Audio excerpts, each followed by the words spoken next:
Градскиот фудбалски клуб Осогово со победа од 2:0 беше подобар од тимот на Детонит на средбата што се одигра во саботата на градскиот стадион во Радовиш во рамки на контролните надпревари во пресрет на новата надпреварувачка сезона. Надпреварот го отвори Осогово со гол во 20-та минута, кога напаѓачот Драган Пунов му асистираше на својот клубски колега Димовски, кој успеа да го совлада на противничкиот голман за резултатот 1:0. На стартот на вториот дел од надпреварот жолто-сините го зголемија водството на 2:0 со голот на Илиовски Кисовски по асистенцијата на Кристијан Караиловски. Двајцата фудбалери кои беа промовирани во последниот бран за силување на клубот од Кочани.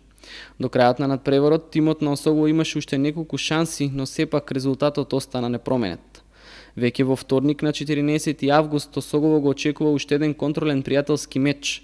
На стадионот во Кратово во 17 часот е закажан дуелот со прволигашот Силекс, со што продолжува низата подготвителни надпревари кои ги очекуваат фудбалерите на Осогово.